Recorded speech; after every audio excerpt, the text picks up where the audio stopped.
BJP की पहली list आज बीजेपी की पहली लिस्ट जारी हो गई है और बीजेपी की इस पहली लिस्ट ने ही सबको चौंका दिया है।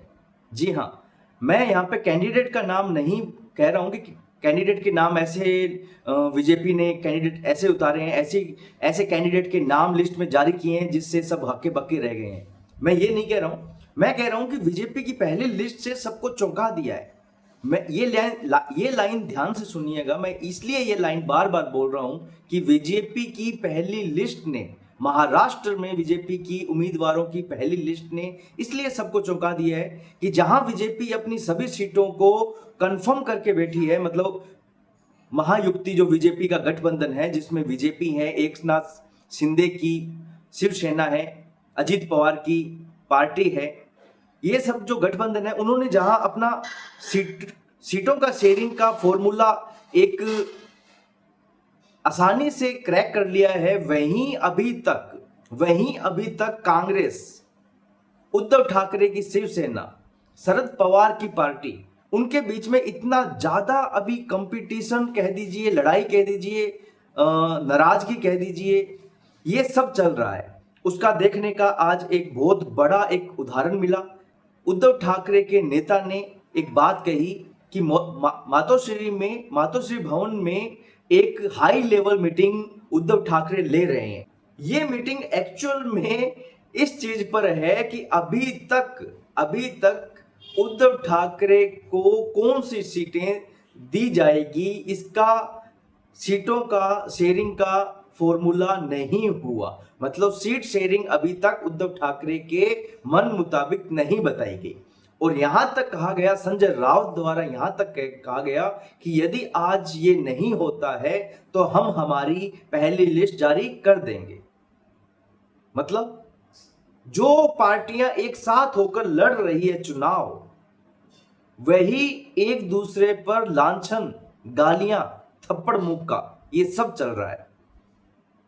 सीटों का फॉर्मूला, सीटों की शेयरिंग का फॉर्मूला इतना जरूरी है क्योंकि जब आप चुनाव में उतरते हैं, अपना एक फेस वैल्यू रखते हैं जनता के सामने, जनता जब आपको वोट देती है तो उससे वो सब बातें याद रहती है जो आपने चुनाव से पहले की है। विकास किया नहीं किया, ये मौजूदा सरकार की कंडीशन रहती है कि भाई मौजूदा सरकार ने विकास किया या नहीं किया। मौजूदा सरकार कैसा काम कर रही है ये उसी सरकार पर डिपेंड रहता है। यदि मौजूदा सरकार अच्छी नहीं है तो एंटी कमेंसी होने के कारण विपक्ष को फायदा मिल जाता है, विपक्ष जीत जाती है। चाहे गठबंधन की सरकार बने, चाहे पूर्ण बहुमत की सरकार बने, विपक्ष जीत जाएगी यदि एंटी कमेंसी है तो। अब सरकार ने यदि अच्छा काम किया है तो उसे वोट मिल जाएगा, एंटी कमेंसी नहीं है तो उन्हें वोट मिल जाएगा, जैसा हमें हरियाणा में देखने को मिला। विपक्ष ने अपना पूरा जोर लगा दिया, फुल कॉन्फिडेंस में थे विपक्ष। रिजल्ट के एंड सुबह तक, मतलब 9-10 बजे तक विपक्ष इतना खुश था, जलेबियां बांट दी गई, सब जगह मोदी को गालियां भर भर के दे रहे थे कि हम जीत गए।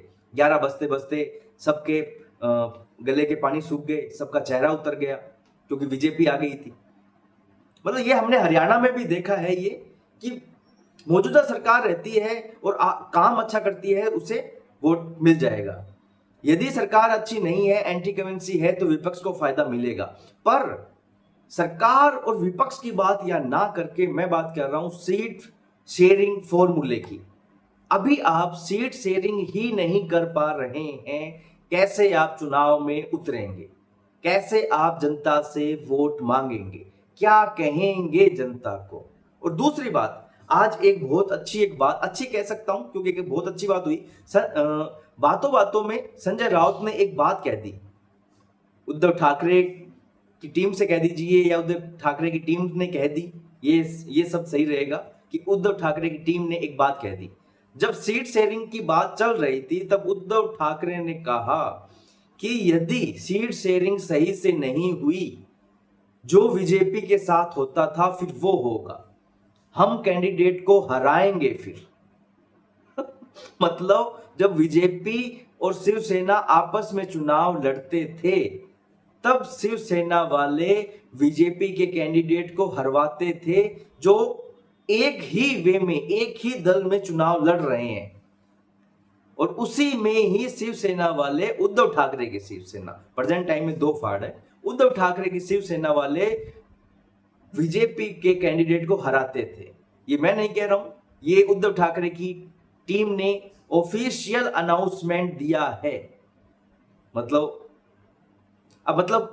का कोई अब मतलब नहीं बनता है, क्योंकि अभी उद्धव ठाकरे बीजेपी में नहीं है, तो आंकलन करने का इस बात का कोई तुक नहीं है। हम वापस चलते हैं सीट शेयरिंग वाली बात पर। सीट शेयरिंग इसलिए जरूरी है कि जनता को यह ना लगे कि इनमें आपसी मतभेद हैं, आपस में ही फाड़ हो रखा है।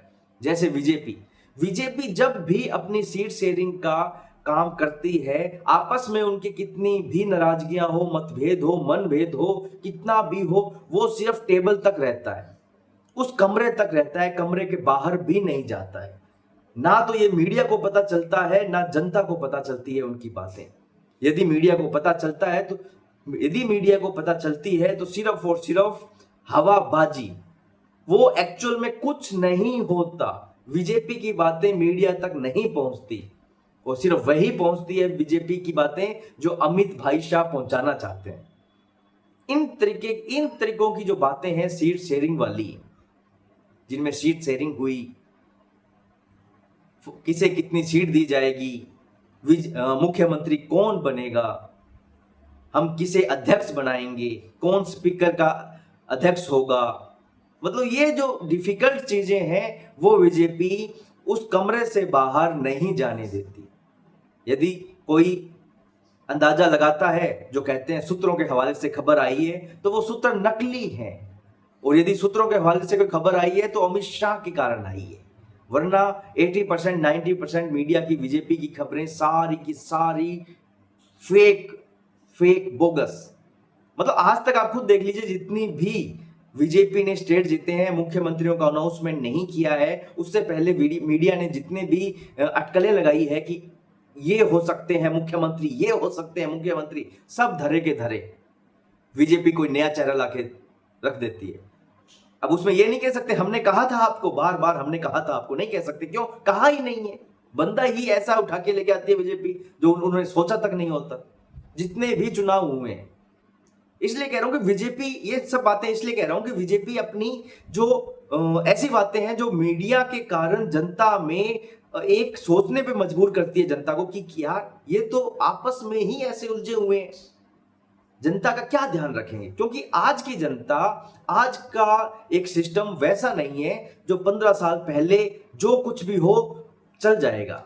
आप एक पौवा दो, बिरयानी का पैकेट दो, आपको वोट मिल जाएगा। नहीं, आज की जनता, आज का यूथ, आज के लोग, आज का समाज चाहता है कि हमारी सरकार ऐसी हो जो काम करे, जो हमारे लिए सोचे। इसका लेटेस्ट उदाहरण हमें लोकसभा चुनावों के बाद हरियाणा विधानसभा चुनाव में देखा गया है। सारी मीडिया, सारे लोग जितने भी एनालिसिस करते हैं, सारे लोग, सारा विपक्ष बीजेपी को छोड़ के, बीजेपी को इसमें काउंट नहीं कर रहे हैं क्योंकि उनकी तो सरकार है, बाकी सब फुल कॉन्फिडेंस में थे कि बीजेपी गई। खुलेआम सब बोला जा रहा है, खुलेआम सब, कि बीजेपी गई। ये 10 सालों की एंटी करेंसी है। सिंधु बॉर्डर पे ये फोगाट जाती है सिंधु बॉर्डर पे, और सिंधु बॉर्डर पे बैठे उन लोगों को खुले तौर पे ये कह देती है कि आप रिलैक्स रहिए, अब हमारी सरकार आ रही है, हम ये बॉर्डर खुलवा देंगे, आप दिल्ली जाइए। क्या कीजिए दिल्ली जाके, जो पिछली बार दिल्ली में किया था, लाल किले पर जाके भारत के ध्वज को, तिरंगे को, उसका अपमान किया।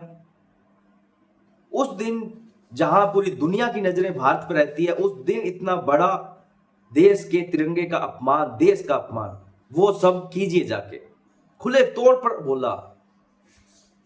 हुआ क्या? सरकार नहीं आई, सरकार बीजेपी की। इसलिए सीट शेयरिंग एक बहुत बड़ा मसला है, बहुत बड़ी एक बात कह सकते हैं जो है। क्योंकि सुनने में यह लगता है कि सीट शेयरिंग अभी तक नहीं हुई है, कोई बात नहीं, हो जाएगी, पर नहीं। इससे पता चलता है कि पार्टी में कितनी एकजुटता है, पार्टी कैसी है। बीजेपी जब भी सीट शेयरिंग करती है तो सब अपने जितने भी दल हैं, आसपास के जितने भी गठबंधन में दल है, सबको खुश करके या फिर सबको समझा बुझा कर वो सीट शेयरिंग फॉर्मूला अपनाती है। पर कहीं भी देख लीजिए कांग्रेस का गठबंधन, सिर्फ और सिर्फ इनका एक ही चीज रहता है कि हर कोई चाहता है कि ज्यादा सीटें मिले, हर कोई दल चाहता है ज्यादा सीटें मिले, पर सीट शेयरिंग एक सोच समझकर ही अपनाई जाती है। पर ऐसा नहीं है कि आप मीडिया में आके वो चीजें कहेंगे, पर हाँ होता है, यहाँ मीडिया में आके वो बातें कही जाती है, अपनी पार्टी की बुराई की जाती है और ये सोचते हैं कि जनता कुछ समझ नहीं रही है। अंतिम क्षणों में क्या होता है, वो हार जाते हैं, बीजेपी जीत जाती है। अब सब के सब किसे गालियां देते हैं? मोदी को नहीं देते, राहुल गांधी को नहीं दे सकते, अब देते हैं ईवीएम को कि ईवीएम में गड़बड़ी की गई है। बस इनका इतना है कि पिछली बार यदि ये अंगुली उठाई थी इन्होंने कि गड़बड़ी की गई है, तो अब इस हाथ की अंगुली उठाएंगे, ईवीएम में गड़बड़ी की गई है, क्योंकि फुटेज सही आए। ऐसा ना हो कि मीडिया वाले ये कहते कि ये तो वही क्लिप है भाई जो पिछले 6 महीने बाद पहले आपने हरियाणा के लिए कहा था, तो वो कहीं नहीं, ये देखिए हमने आपकी बार तो इस हाथ की अंगुली उठाई है साहब। मतलब कहने का मतलब ये है कि बेतुकी बातें। ईवीएम पे निशाना लगा दिया जाएगा 100% है रिजल्ट आने के बाद। झारखंड और महाराष्ट्र में 2 जगह चुनाव है, महाराष्ट्र में 1 दिन में चुनाव होने हैं, झारखंड में 2 चरणों में चुनाव है।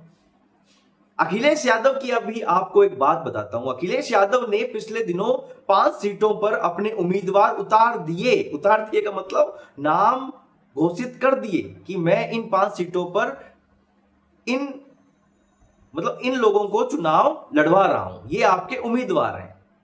अब क्या न्यूज आ रही है? अब न्यूज ये आ रही है कि उन्हें 3 ही सीटें दे रही है। महाअघाड़ी जो इनका गठबंधन है, जिसे नाम दिया है महाअघाड़ी, वो इन्हें 3 सीटें दे रही है सिर्फ। तो अखिलेश जी को टेंशन हुई। अखिलेश जी ने, ये अब्बू आजमी को कहा कि भाई जाओ शरद पवार के पास, उसे कहो 5 सीटें दो। तो अब अब्बू आजमी खुले तौर पर बोल रहा है, खुले तौर पर, कि हमने 5 मांगी थी, हमने 5 के उम्मीदवार उतार दिए, नाम घोषित कर दिए, हमें 3 सीटें दी गई है। मतलब इनको ये लगता है कि ये बातें बहुत छोटी है, जनता कोई भी, मतलब इनको लगता है कि जनता इतनी बिजी है कि इनकी बातें ये नोटिस भी नहीं करती है कि आप क्या कह रहे हो। सिर्फ वोटिंग के दिन जाएगी और देखेगी, अरे यार अखिलेश जी, अरे यार शरद जी, अरे राहुल गांधी जी कितने अच्छे इंसान हैं, सब भूल जाएंगे आपके करे धरे और आपको वोट दे देंगे। इनको ये लगता है। आज का मुद्दा मेरा सिर्फ और सिर्फ यही है कि जो पार्टी अपने सदस्य, ये सदस्य ही हुए, पार्टियां सदस्य ही हुई, जो पार्टी अपने सदस्यों को नहीं संभाल सकती, जो ये तक नहीं कर सकती कि किसे कितनी सीट देनी है, ये सब नहीं कर सकती, अपने घर के मसले घर के अंदर तक नहीं रख सकती, जो घर के बाहर खड़े होकर लड़ाई करते हैं, वो क्या जनता की सुनेगी? वो क्या उनके प्रॉब्लम्स, मसले हल करेगी? वो जरूर करेगी, अपने परिवार का पालन पोषण जरूर करेगी, वो अपने बच्चों का पालन पोषण जरूर करेगी, वो अपने बैंक अकाउंट जरूर भरेगी, वो घोटाले जरूर करेगी। यदि आपके उस एरिया में अभी बम नहीं फटा है तो वो भी करवाएगी।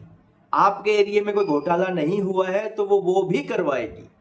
आपका एक एक वोट हरियाणा ने जो किया वो देश के नाम होगा। हरियाणा ने जो एक एक वोट देश के नाम दिया, वही वोट आपका एक एक वोट देश के नाम होगा। क्यों? अब ये जो चुनाव है, अब ये जो विधानसभा के चुनाव है, इसलिए ये इंपॉर्टेंट हो जाते हैं क्योंकि यहां पर पूरे गठबंधन ने, बीजेपी को छोड़ के, बीजेपी की सहयोगी पार्टीज को छोड़ के बाकी सभी ने ये कहना स्टार्ट कर दिया था लोकसभा के बाद में कि मोदी जी गए।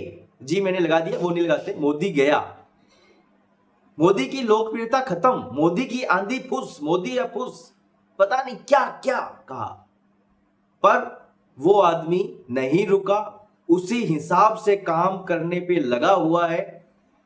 ना उसे गठबंधन का फर्क पड़ रहा है, ना उसे ये फर्क पड़ रहा है कि भाई मेरी तो अब की बार सीटें कम आ गई, लोगों ने मुझे वोट नहीं दिया तो मैं क्यों काम करूं? नहीं, वो सिर्फ और सिर्फ मां भारती के लिए काम कर रहा है, हमारे बच्चों के भविष्य के लिए काम कर रहा है। उन्हें उसे इस चीज छोटी छोटी चीजों से नहीं फर्क पड़ता, क्योंकि उस आदमी का विजन क्लियर है, 2045 तक विकसित भारत बनाना, डेवलप्ड कंट्री कन्वर्ट करना इस देश को, उसका सीधा सा एक सिस्टम है। उसके आगे कोई भी नरेंद्र मोदी जी की सोच नहीं है। हरियाणा विधानसभा में जब चुनाव हुए, सबकी बातों पर पानी फेर दिया गया, बीजेपी तीसरी बार आ गई, तो पूरे देश ने पूरे दिल से हरियाणा के हर हिंदू को साधुवाद का। तो हम चाहते हैं कि हरियाणा के बाद महाराष्ट्र और झारखंड के हर हिंदू को पूरा देश फिर साधुवाद कहे, क्योंकि पूरा हिंदू समाज एक साथ होकर नरेंद्र मोदी जी को वोट देना चाहिए। तो आज का टॉपिक हम यहीं समाप्त करते हैं। कल मिलेंगे किसी नए टॉपिक के साथ, पॉलिटिक्स की नई बात करेंगे। तब तक के लिए जय श्री राम।